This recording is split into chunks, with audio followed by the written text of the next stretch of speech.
بسم اللہ الرحمن الرحیم. السلام علیکم عزیز طالبات. This is civics for class 10th. Dear student, یہ ہمارا 4th آن لائن لیکچر ہے.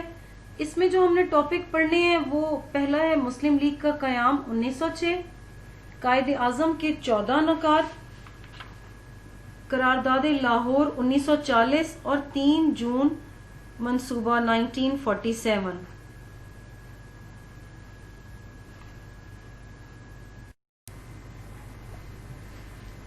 آج کا ہمارا ٹاپک جو ہے مسلم لیگ کا قیام 1906، the foundation of Muslim League. اس ٹاپک کو شروع کرنے سے پہلے ہم اس کے پس منظر پر نظر ڈالتے ہیں کہ مسلم لیگ کے قیام کی جو ہے وجہ وہ ہمیں کیوں محسوس ہوئی.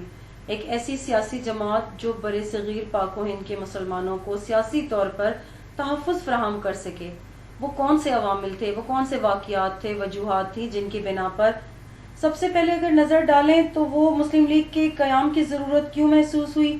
ایک سیاسی جماعت جو انڈین نیشنل کانگریس کے نام سے 1885 میں قائم کی گئی، وہ ہندوؤں کی نمائندہ جماعت تھی. اس میں مسلمانوں کو مکمل طور پہ تحفظ حاصل نہیں تھا. پورے ملک میں اکثریتی کا جماعت ہونے کا دعویٰ تو اگرچہ وہ کرتی تھی، لیکن مسلمانوں کو کئی مواقع پر اس نے مسلمانوں کو کوئی سپورٹ نہیں کیا. تو مسلمانوں کے حقوق کے تحفظ کے لیے پھر انڈین مسلم لیگ کے قیام کی ضرورت محسوس کی گئی. ایک ایسی جماعت جو مسلمانوں کو مکمل طور پہ تحفظ دے سکے، سیاسی جو ہے ان کی میدان میں ان کو تحفظ فراہم کرنے کے لیے ایک جماعت کی ضرورت محسوس ہوئی. دوسرا اہم واقعہ اردو ہندی تنازع تھا. اردو کی جگہ ہندی کو سرکاری زبان دینے کا درجہ ہندوؤں کی کوشش تھی اور مسلمانوں کو غور و فکر کرنے پر مجبور کیا جا رہا تھا. مسلمان اپنی زبان، ثقافت اور تہذیب کے دفاع کے لیے ایک سیاسی میدان میں عمل کرنا شروع کر دیا. ایک ایسا پلیٹ فارم انہیں چاہیے تھا، ایک ایسی جگہ چاہیے تھی، ایسے رہنمائی کی ضرورت تھی، ان رہنماؤں کی قیادت میں وہ اپنے حقوق کو حاصل کر سکیں. اس میں اردو ہندی تنازع ایک اہم واقعہ ہے. تیسرا اہم واقعہ تقسیم بنگال. انگریز حکومت نے 1905 میں جب بنگال کے وسیع و عریض صوبے کو، جو کہ ایک بڑا صوبہ تھا، اس کو انتظامی طور پر 2 صوبوں میں تقسیم کر دیا. دراصل اس کا مقصد انتظامی اصلاح تھا، لیکن ہندوؤں نے اپنی ہندو دشمنی سے اس کو ہونے نہیں دیا. مسلمانوں کو فائدہ، کسی اگر موقع پہ پہنچنے کا امکان تھا، وہاں پر انہیں ہندوؤں کی سخت قسم کی مخالفت کا سامنا کرنا پڑتا تھا. اسی طرح سے یہ تقسیم بنگال بھی ہے. اب اتفاق سے اگر تقسیم بنگال کے بعد نئے صوبے یعنی مشرقی بنگال میں مسلمانوں کو بہت سے فوائد حاصل ہونے کا امکان تھا، انہوں نے اس کو بھرپور طریقے سے مخالفت کر کے ختم کرنے کی کوشش کی اور بالآخر پھر انگریزوں نے جو ہے اس کا خاتمہ کر کے 1911 میں اس تقسیم کو منسوخ کر دیا. شملہ وفد نہایت اہم واقعہ ہے جس میں کامیابی حاصل کرنے کے بعد انہیں محسوس ہوا، دراصل اس موقع پر انہیں یہ محسوس ہوا کہ ان کی اپنی ایک سیاسی قیادت ہونی چاہیے، سیاسی جماعت ہونی چاہیے. سیاسی حقوق کے حاصل کرنے کے لیے ان کو ایک پلیٹ فارم کی ضرورت تھی. شملہ جو وفد ہے اس میں 1906 میں 35 ارکان پہ مبنی اراکین پہ مبنی ایک وفد نے جا کر جو ہے لارڈ کرزن سے ملاقات کی اور ان سے اپنے مطالبات کی منوانے کے لیے، جس میں سب سے بڑا استصواب رائے یعنی علیحدہ ووٹ کا حق جو ہے حاصل کرنا مسلمانوں کا ایک بنیادی فرض تھا، اس کو انہوں نے پیش کیا اور ان میں سے کئی شرائط مان لی گئی. اس کے بعد انہیں اس بات کا اندازہ ہوا کہ اب ان کو اپنی ایک سیاسی جماعت کے قائم کرنے کی ضرورت ہے. انتظامی سہولت کے جیسا کہ میں نے بتایا پیش نظر لارڈ کرزن نے 1905 میں بنگال کو 2 حصوں میں تقسیم کیا تھا. ہندوؤں کی مخالفت کی وجہ سے اس کو منسوخ کر دیا گیا، اس تقسیم کو ختم کر دیا گیا تھا. آئینی اصلاحات کے رجحان کو دیکھ کر مسلمانوں نے اپنی سیاسی مفادات کے تحفظ کے لیے ایک سیاسی جماعت کے قیام کا سوچا. دسمبر 1906 میں ڈھاکہ میں مومڈن ایجوکیشنل کانفرنس کا سالانہ اجلاس منعقد ہوا جہاں سیاسی جماعت کی تشکیل پر غور و خوض کیا گیا، اور 30 دسمبر 1906 کو نواب وقار الملک کی زیر صدارت ایک خاص اجلاس میں نواب سلیم اللہ کی تحریک پر آل انڈیا مسلم لیگ کے نام سے ایک سیاسی جماعت قائم کی گئی۔ سر آغا خان اس کے پہلے صدر مقرر ہوئے اور مرکزی دفتر علی گڑھ میں قائم کیا گیا۔ اس سیاسی جماعت کے پس منظر پر، اس کے قیام پر نظر ڈالنے کے بعد اب ہم دیکھتے ہیں کہ اس کے مقاصد کیا تھے۔ اگر اس کو قائم کیا گیا تو وہ کیا ایسے مقاصد تھے جن کی بنا پر اس کے قیام کی ضرورت مسلمانوں کو محسوس ہوئی۔ آل انڈیا مسلم لیگ کے مسلمانوں کی یہ پہلی سیاسی جماعت تھی جس کے مقاصد مندرجہ ذیل ہیں۔ نمبر 1، ہندوستان کے مسلمانوں میں برطانوی حکومت کے لیے جذبہ وفاداری پیدا کرنا اور حکومت کی غلط فہمیوں کو دور کرنے کی کوشش کرنا۔ دوسرا پوائنٹ اس کا ہے مسلمانوں کے حقوق، ان کے مفادات اور ان کا تحفظ کرنا اور ان کے مطالبات کو حکومت تک پہنچانا۔ تیسرا پوائنٹ ہندوستان کی تمام دوسری اقوام خصوصاً ہندوؤں کے ساتھ تعاون کرنا۔ یہ جو اس کے مقاصد بیان کیے گئے ہیں یہ نہایت امپورٹنٹ ایک شارٹ کویسچن ہے اور اس کو آپ نے یاد کرنا ہے۔ ایک شارٹ کویسچن کے طور پہ مختصر جو سوال ہے اس کا جواب، یہ 3 پوائنٹ ہیں، اس کو یاد کرنا ہے آپ نے۔ مقاصد کے بعد اس کی اہمیت پہ نظر ڈالتے ہیں کہ آخر اس کی اہمیت جو ہے وہ کیا ہے۔ یہ حقیقت ہے کہ مسلم لیگ کو پاکستان کی بانی جماعت ہونے کا شرف حاصل ہے، یعنی کہ پہلی مسلمانوں کی سیاسی جماعت، اگر کسی پولیٹیکل پارٹی کو ہم کہہ سکتے ہیں تو مسلم لیگ ہے، جس نے باقاعدہ طور پر تحریک پاکستان کو بھی کامیابی سے چلایا اور مسلمانوں کو ایک جھنڈے تلے جمع کیا اور ایک طویل کوشش کے بعد پاکستان کا حصول ممکن بنایا۔ قائد اعظم نے پھر اس میں 1913 میں شرکت کی اور اسے فعال بنانے کی، اس کو ایکٹیو بنانے کی، اس کو بنانے کی، تاکہ اس کو ایسا بنایا جائے جس پلیٹ فارم سے مسلمانوں کو کامیابی حاصل ہو سکے، اپنے حقوق حاصل کیے جا سکے۔ انہوں نے اس پلیٹ فارم پہ رہ کے کئی کارنامے بھی سر انجام دیے اور اس کی اہمیت اور افادیت پھر درجہ بدرجہ بڑھتی چلی گئی۔ آخرکار یہ مسلمانوں کی واحد نقطہ جماعت بن گئی جو کہ تمام بر صغیر پاک و ہند کے مسلمانوں کی نمائندہ جماعت تھی۔ پہلا پوائنٹ اس کی اہمیت کے پیش نظر ہم دیکھتے ہیں کہ مسلم لیگ نے مسلمانوں کو احساس کمتری میں مبتلا ہونے سے بچایا۔ اس سے مراد یہ ہے کہ وہ مسلمان جن کو کوئی قیادت حاصل نہیں تھی، ایک باقاعدہ طور پہ پلیٹ فارم نہیں حاصل تھا یا کوئی ایسا مقام نہیں حاصل تھا کہ جن سے وہ اپنے حقوق کو بچا سکیں، ان حقوق کو جو ہے حاصل کر سکیں، تو مسلم لیگ وہ واحد ایک سیاسی جماعت تھی جس نے ان کو اس کمپلیکس سے، اس احساس کمتری سے نکالا، ان کو حقوق سے روشناس کرایا، حقوق حاصل کرنے کا طریقہ بتایا، دیگر اقوام سے جو ہے وفاداری اور حکومت کی غلط فہمیوں کو دور کرنے کے باعث بنی یہ جماعت۔ 1919 میں جب جداگانہ انتخابات کے مطالبے کو منوانے میں کامیابی حاصل کی تو اس سے 2 قومی نظریے کو بھی تقویت پہنچی۔ بنیادی طور پہ اس میں مسلم لیگ کا ہی بڑا کردار تھا۔ اب دوسرا پوائنٹ کیا ہے اس کا کہ مسلم لیگ نے برصغیر کے مسلمانوں میں سیاسی شعور اور ملی احساس پیدا کیا، یعنی کہ ان میں ایک ایسا جذبہ بیدار ہوا کہ جس سے وہ اپنے حقوق کو حاصل کرنا اور کس طریقے سے حاصل کرنا اس کے بارے میں واقفیت حاصل ہوئی انہیں۔ ان کی سیاسی تاریخ اور آزادی کی جدوجہد کو نئی زندگی بخشی گئی۔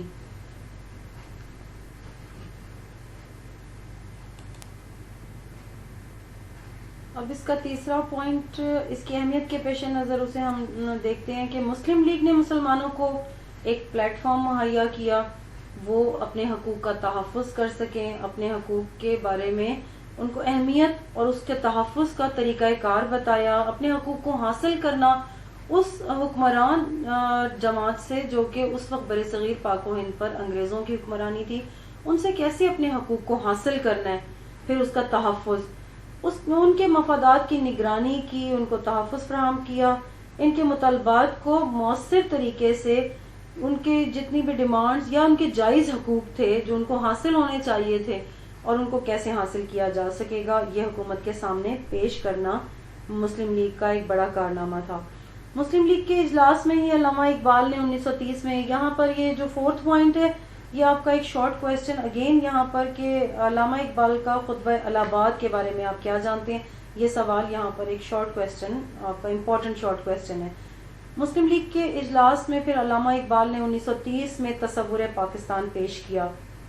علامہ اقبال کی شخصیت کو دیکھا جائے تو ان کے فلسفیانہ انداز میں پیش کیے گئے اس تصور کو شاید اس سے پہلے کسی مسلم رہنما نے پیش نہیں کیا۔ انہوں نے نہایت مؤثر طریقے سے ان تمام علاقوں کو جو جغرافیائی یعنی کہ جیوگرافیکل کانٹیجیس جو ریجن تھے ان کو ملا کر ایک ریاست بنانے کا نہایت منطقی طریقہ کار پیش کیا، جو آج تک شاید تاریخ میں پڑھا جائے تو کسی مسلمان رہنما نے اتنے باضابطہ طور پر بیان نہیں کیا۔ وہ علاقے جن میں مسلمان نمیریکلی جو ہے وہ اکثریت میں موجود ہیں ان کو ملا کر ایک علیحدہ وطن بنا دیا جائے جہاں پر مسلمان اسلام کے اصولوں کے مطابق زندگی گزاریں۔ پھر قائد اعظم کی قیادت میں مسلم لیگ نے جدوجہد کی، کوشش کی اور پاکستان ایک اسلامی مملکت کے طور پر معرض وجود میں آیا۔ بنیادی طور پہ مسلمانوں کو مسلم لیگ کے پلیٹ فارم پر جو ہے آنے کے بعد ہی اپنے حقوق سے آگہی فراہم ہوئی، ان حقوق کا تحفظ اور ان کو حاصل کرنا اسی پلیٹ فارم سے ہی اس کے بارے میں وہ روشناس ہوئے۔ قائد اعظم کے 14 نکات 1929 یہ ہمارا اگلا ٹاپک ہے جو انتہائی امپورٹنٹ ہے، اس کا ہر پوائنٹ آپ نے اسی طرح سے یاد کرنا ہے، سمجھنا ہے، پڑھنا ہے۔ قائد اعظم 14.1929 اس کے پس منظر پہ نظر ڈالیں تو نہرو رپورٹ کے جواب میں قائد اعظم نے 14 نکات پیش کیے۔ نہرو رپورٹ جو کہ ظالمانہ طریقے سے پیش کی گئی، جس میں مسلمانوں کے حقوق کو ختم کرنے کا، ان کے حقوق اور مفادات کے بارے میں کوئی ذکر نہ کرنے کا جو ہے وہ نظر آتا ہے ایک مسودہ، اس کے جواب میں قائد اعظم نے بر صغیر پاک و ہند کے مسلمانوں کے تحفظ کے لیے، خاص طور پہ سیاسی تحفظ کے لیے 14 نکات پر مشتمل تجاویز آل انڈیا مسلم لیگ کے سالانہ اجلاس میں 1929 میں پیش کی۔ قائد اعظم کے 14 نکات کے نام سے وہ تاریخ میں مشہور ہیں اور ان کو ذیل میں جو ہے مندرجہ ذیل ان کے بیان کیا گیا ہے کہ ایک ایک پوائنٹ کے بارے میں ہم پڑھتے ہیں، اس میں کیا بیان ہے۔ ہندوستان کا آئندہ آئین وفاقی طرز کا ہوگا۔ آئین سے مراد پہلے بھی ہم اس کے بارے میں پڑھ چکے ہیں، وہ تمام قوانین کا مسودہ جس کے مطابق، جس لائحہ عمل کے مطابق ملک کو چلایا جائے، آئین کہلاتا ہے۔ اب وہ آئین کس طرز کا ہوگا اس کے بارے میں انہوں نے بیان کیا کہ وفاقی طرز کا۔ وفاقی طرز سے کیا مراد ہے کہ ایک جو ہے وفاق یا پھر ایک مرکز اور اس سے ملحقہ جتنے صوبے ہیں، ریاستیں ہیں، وہ وفاقی طرز کہلاتا ہے۔ اور وفاق میں تمام قوانین کو جو ہے وہ تیار کیا جاتا ہے، تمام قوانین جو ملک کو چلانے کے لیے یا تمام جو لائحہ عمل ہے وہ بیان کیا جاتا ہے، یہ وفاقی طرز کا آئین کہلاتا ہے۔ صوبوں کو خود مختاری حاصل ہو اور انہیں یکساں اختیارات دیے جائیں۔ وفاق میں اگر تمام قانون سازی کی جا رہی ہے جو کہ لیجسلیچر ورک ہے، تو صوبوں کو بھی خود مختاری ایک جو ہے مناسب مساوی طور پر جو صوبوں کے حقوق ہیں وہ انہیں فراہم کیے جائیں گے تاکہ صوبے بھی اپنی سطح پر اپنے آزادی سے اپنے تمام ڈیولپمنٹ ورک جو ہے اس کو کر سکیں۔ مسلمانوں کے لیے جداگانہ طریقہ انتخاب برقرار رکھا جائے گا۔ اب جداگانہ طریقہ انتخاب سے مراد یہ ہے کہ اگر کسی بھی صوبے میں ہندوؤں کی تعداد 80% سے زیادہ ہے، وہاں پر مسلمان 20% کے قریب ہیں، وہاں مسلمانوں کے حقوق کو غصب کرنے کا خطرہ ہو سکتا ہے کہ مسلمانوں کو اپنے حقوق نہیں ملیں گے۔ اب مسلمانوں کو اپنی نمائندگی کے، اپنی اکثریت یا اقلیت کے لحاظ سے جتنا وہاں پر ان کی آبادی ہے اس کے لحاظ سے ان کو طریقہ انتخاب کے مطابق حق دیا جائے گا۔ مرکزی اسمبلی میں مسلمانوں کو 1/3 نمائندگی دی جائے گی۔ یہ پوائنٹ بالکل کلیئر ہے کہ اگر جو مرکزی سینٹرل جو آپ کی اسمبلی ہے اس میں مسلمانوں کو 1/3 جو ریپرزینٹیشن ہے وہ دی جائے گی، نمائندگی دی جائے گی۔ نمبر 5 ہے تمام صوبوں میں اقلیتوں کو مناسب نمائندگی دی جائے گی۔ کسی فرقے کی اکثریت کو اقلیت میں تبدیل نہیں کیا جائے گا۔ صوبوں میں اقلیتوں کو، مائنورٹیز جو ہیں صوبوں میں جتنی بھی اقلیتیں موجود ہیں ان کو ان کی نمیریکلی جو ان کی پریزنس ہے وہاں پر اس کے مطابق ان کو نمائندگی دی جائے گی. کسی فرقے کی اکثریت کو اگر کوئی میجورٹی میں ہے تو اس کو مائنورٹی میں نہیں بدلا جائے گا. 6 پوائنٹ، کوئی بل یا قرارداد کسی بھی قانون ساز ادارے کو پیش نہ کی جائے گی اگر اس سے متعلقہ قوم کے 3/4 ارکان اس کی مخالفت کریں. کوئی ڈاکومنٹس، کوئی بل یا کوئی ریزولوشن اگر قانون ساز ادارے یعنی کہ لیجسلیچر جو کہ آپ کا مقننہ ہے اس کے سامنے پیش کی جائے گی تو اس قوم سے ریلیٹڈ اگر 3/4 اس کے ارکان اس کی مخالفت کریں تو اس بل کو منظور نہیں کیا جائے گا. 7واں پوائنٹ، سندھ کو ممبئی سے الگ کر دیا جائے گا. سندھ پریزیڈنسی کو جو ہے وہ بمبئی سے الگ کیا جائے گا، اس کو اپنا اختیار دیا جائے گا صوبے کو. 8واں پوائنٹ، دوسرے صوبوں کی طرح صوبہ سرحد اور بلوچستان میں بھی اصلاحات نافذ کی جائیں گی. جس طرح کے دیگر پروونسز میں، صوبوں میں ان کو اختیارات دیے گئے ہیں، ان کو آئینی حق دیا گیا ہے، خود مختاری حاصل ہے، اسی طرح سے سرحد اور بلوچستان میں بھی اصلاحات نافذ کی جائیں گی. 9 پوائنٹ، اس کا ہندوستان کے تمام فرقوں کو مذہبی آزادی دی جائے گی. مسلمانوں کو سرکاری ملازمتوں میں مناسب حصہ دیا جائے گا. 10واں پوائنٹ ان کا جائز حق تھا جو کہ مسلمانوں کو ملنا چاہیے تھا. اب 11ویں نمبر پہ جو پوائنٹ دیا ہے، مرکزی اور صوبائی وزارتوں میں کم از کم 1/3 مسلمان شامل کیے جائیں گے. اب وہ تمام جو سینٹرل لیجسلیشن ہے یا پھر پروونشل لیول پر جو وزارتیں قائم کی گئی ہیں اس میں بھی مسلمانوں کا 1/3 حصہ فکس کیا جائے گا. اسلامی تہذیب و تعلیم، مسلم اوقاف کو آئین میں تحفظ دیا جائے گا. اس کو اگر ہم پڑھیں 12ویں پوائنٹ کو تو ہمیں یاد آ جانا چاہیے کہ کیسے اردو ہندی کنٹروورسی کا جو بنارس میں ایک وہ ہوا تھا اختلاف، اس کی بنا پر انہوں نے پھر اپنے تہذیب و ثقافت کے تحفظ کے لیے بھی اس کو آئین میں باقاعدہ طور پر ایک جگہ دی جائے گی، ویٹیج دیا جائے گا.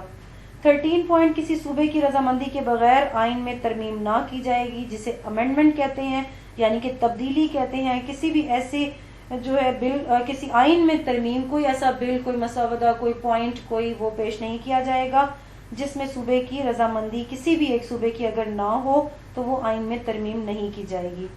صوبوں کے حدود میں کوئی ایسی تبدیلی نہ کی جائے جس سے مسلم اکثریتی جو ہے مسلمان کی اکثریت متاثر ہو، یعنی کہ ان میں جیوگرافیکل جو ہے وہ چینج نہیں کی جائے گی، ان کی حدود میں کوئی تبدیلی نہیں کی جائے گی، خاص طور پہ اس وقت جب مسلمان اکثریت اس سے متاثر ہونے کا امکان ہے تو ایسے حدود میں کوئی تبدیلی نہ کی جائے گی.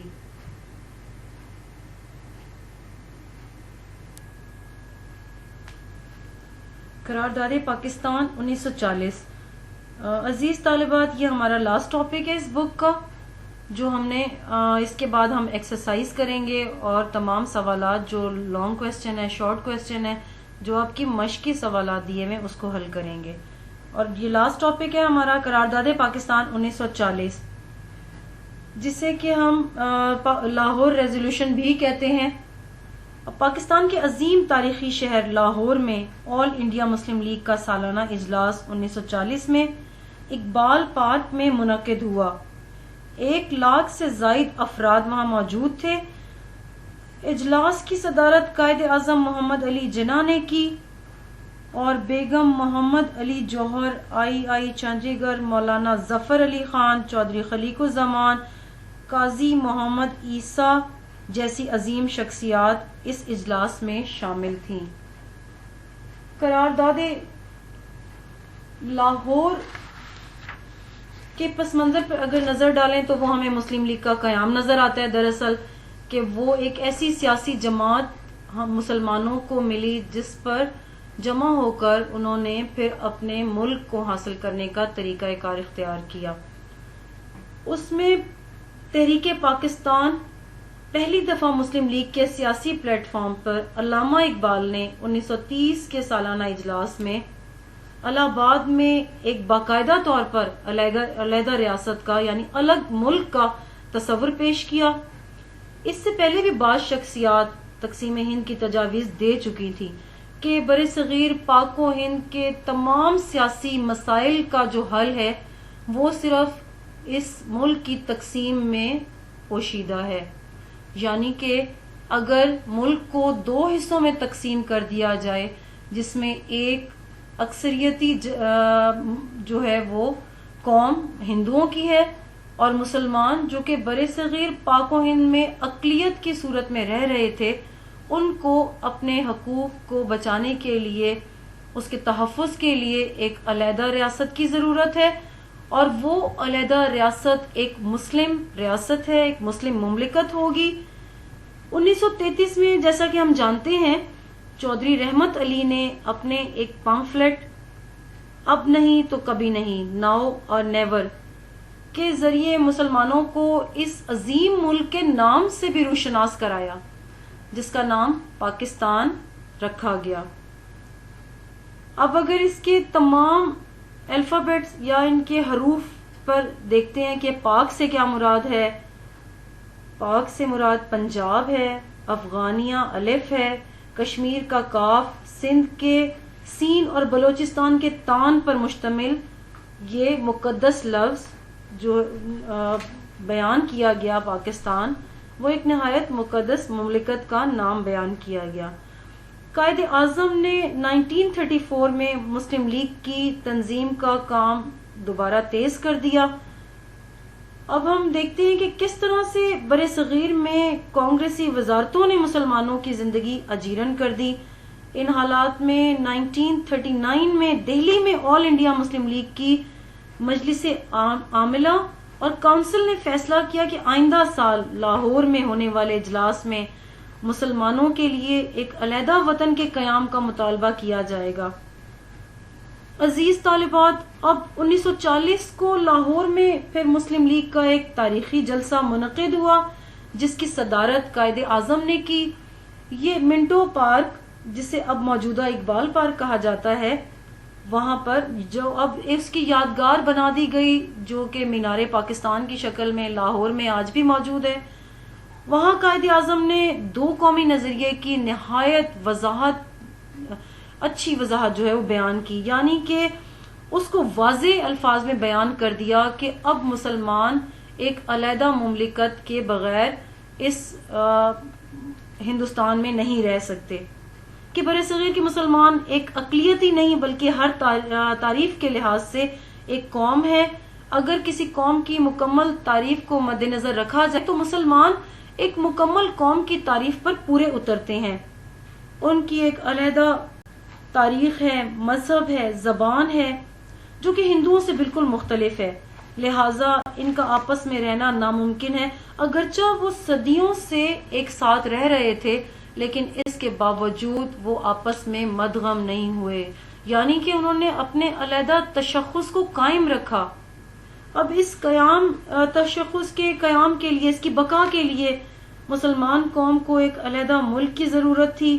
23 مارچ یعنی کہ 23 مارچ 1940 کو شیر بنگال مولوی AK فضل الحق نے وہ تاریخی قرارداد پیش کی جسے قرارداد لاہور کہا جاتا ہے. بعد میں کچھ ہندو اخبارات میں اسے قرارداد پاکستان کے نام سے بھی روشناس کرایا گیا اور پھر باقاعدہ طور پہ اس کا نام ہی قرارداد پاکستان مشہور ہو گیا. اور اس قرارداد کا متن یہ ہے، یعنی کہ اس میں کیا بیان کیا گیا، وہ الفاظ یہ ہیں کہ جغرافیائی اعتبار سے ان علاقوں کو جہاں مسلمانوں کی اکثریت ہے، جیسا کہ ہندوستان کے شمال مغربی اور مشرقی حصے، اس طرح سے ان کو ملا دیا جائے، متحد کر دیا جائے کہ وہ آزاد ریاستیں بن سکیں. اب عزیز طالبات، ہر علاقہ داخلی طور پہ خود مختار بھی ہو، جہاں مسلمان اقلیت میں بھی ہوں لیکن وہ خود مختار ہوں، وہاں ان کے سیاسی، مذہبی، ثقافتی اور معاشی حقوق و مفادات کا تحفظ کیا جائے. یہ متن نہایت واضح الفاظ میں بیان کیا گیا ہے کہ بر صغیر پاک و ہند کو 2 حصوں میں تقسیم کر دیا جائے. مسلمان اگر کسی جگہ پر اقلیت میں بھی ہیں تو بھی ان کو اپنے حقوق کے تحفظ کی ضمانت دی جائے. تمام مسلمانان ہند نے اس قرارداد کی حمایت و تائید کی اور پھر اس قرارداد سے مسلمانوں کی منزل کا تعین ہو گیا. یعنی اس کے بعد کے 7 سال جو ہیں وہ مسلمانوں نے طویل جدوجہد کوشش اور جستجو کے بعد پاکستان بالآخر حاصل کیا 1947 میں۔ مسلمانوں نے قائد اعظم کو اپنا لیڈر تسلیم کر لیا اور ان کی مدبرانہ صلاحیتوں کی روشنی میں آزاد ریاست کے قیام کی سنجیدگی سے جدوجہد شروع کر دی۔ مسلم لیگ مسلمانوں کی ہر دل عزیز اور نمائندہ جماعت بن گئی، کیونکہ اس پلیٹ فارم پہ ہی مسلمانوں کو اپنا روشن مستقبل اور کامیابی واضح نظر آ رہی تھی، اور مسلمانوں کے لیے حصول پاکستان کا عزم پھر اور بھی مضبوط ہو گیا۔ اب 3 جون 1947 کا منصوبہ جو کہ 3 جون پلان ہے، یہ برصغیر پاک و ہند کی تقسیم کا منصوبہ ہے۔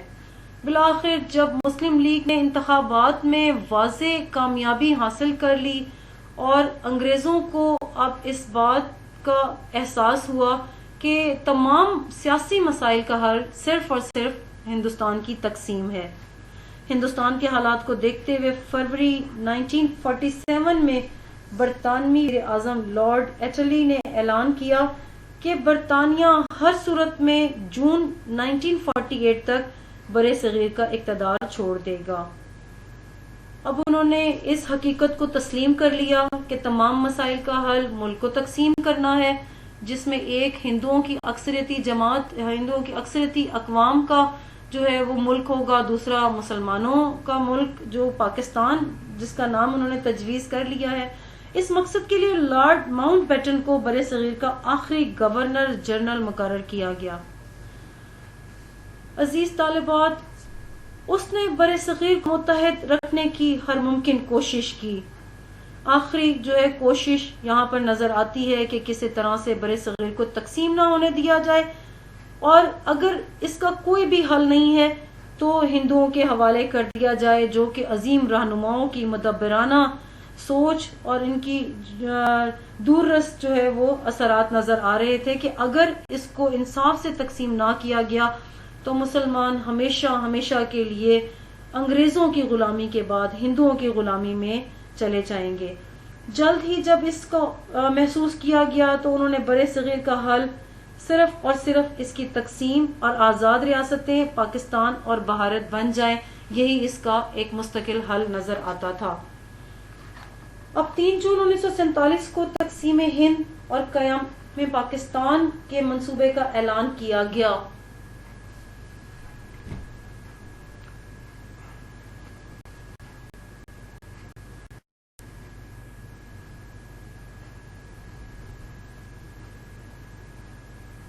عزیز طالبات، 3 جون 1947 کو تقسیم ہند اور قیام پاکستان کے منصوبے کا جب اعلان کیا گیا اور پھر اس میں فیصلہ بھی کیا گیا کہ اقتدار 14 اگست 1947 کو مسلمانوں کو منتقل کر دیا جائے گا، صوبہ سرحد اور آسام کے ضلع سلہٹ میں ریفرینڈم کرایا گیا، تاکہ ریفرینڈم سے مراد کیا ہے کہ عوام کی رائے کو جاننے کے لیے ایک سیاسی عمل، جس کے ذریعے آپ اپنے کسی بھی فیصلے کے بارے میں عوام کی رائے چاہتے ہیں تو ریفرینڈم کرایا جاتا ہے۔ بلوچستان کا فیصلہ جرگا کرے گا یعنی کہ، اور پنجاب اور بنگال کی تقسیم کے لیے ایک سربراہ کمیشن بنایا جائے گا، جس کی تشکیل کی گئی اور ریڈ کلف سربراہ مقرر کیا گیا۔ ریڈ کلف کی بددیانتی سے تو مسلمان آبادی کے علاقے ہندوستان کے حوالے کر دیے گئے۔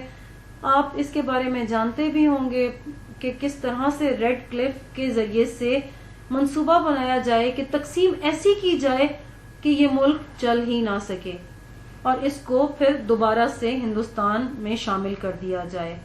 اب اس ناانصافی کی تقسیم کے مطابق انہوں نے وہ علاقے جہاں مسلمانوں کی آبادی بھی تھی وہ بھی ہندوستان کے حوالے کر دیے، اور جولائی 1947 میں برطانوی پارلیمنٹ نے برے صغیر کی آزادی اور تقسیم کی منظوری دے دی، جسے قانون آزادی ہند 1947 کہا جاتا ہے۔ اب ان علاقوں میں جہاں ناانصافی سے تقسیم کی گئی اس کی سب سے بڑی مثال کشمیر بھی ہے، جس میں مسلمان اکثریت میں تھے، اور وہاں جو ہے عوام کی رائے کے ذریعے انہوں نے معلوم بھی کر لیا ریفرینڈم کے ذریعے کہ وہ نئی اسلامی ریاست پاکستان میں شامل ہونا چاہتے ہیں، مگر اس تقسیم کو انصاف سے نہ کیا گیا، اور آج تک ہم دیکھتے ہیں کہ کشمیر کا مسئلہ ہر پلیٹ فارم پہ لے جانے کے بعد، ہر جو ہے کانفرنس اس کے کرنے کے بعد، ہمیں آج تک کشمیر کے مسئلے کا حل نظر نہیں آیا، نہ ہی مسلمانوں کو ان کے حقوق مل سکے۔ اب یہ آپ کا چیپٹر کمپلیٹ ہو گیا، اس کے بعد اس کے لانگ کوسچنز ہیں جو آپ نے تفصیل سے ان کے جوابات دینے ہیں۔ آپ ان کو غور سے پڑھیے گا، دیکھیے گا، اگر اس کا کسی کا آنسر آپ کو نہیں ملتا یا جواب اس کا نہیں آپ کو ملنے میں کوئی دشواری ہے تو پھر آپ مجھ سے انٹریکشن کلاس میں اس کے بارے میں پوچھ سکتے ہیں۔ انٹریکشن ٹائم جو آپ کا مینشن کیا گیا آپ کی کلاس کے لیے، آپ اس میں اس کے بارے میں مجھ سے کویسچن پوچھ سکتے ہیں۔ عزیز طالبات، اب یہ آپ کا چیپٹر کمپلیٹ ہو گیا ہے اور اس کے تمام ٹاپکس ہم نے ڈیٹیل سے پڑھے ہیں، اس کو آپ نے یاد کرنا ہے، سمجھنا ہے۔ اس سے ریلیٹڈ کوئی آپ کی کیوری ہے، کوئی پرابلم ہے یا کچھ آپ کو سمجھ نہیں آ رہا تو آپ مجھ سے انٹریکشن ٹائم میں اس کے بارے میں ڈسکس کر سکتے ہیں۔ اوکے، اللہ حافظ، گڈ لک۔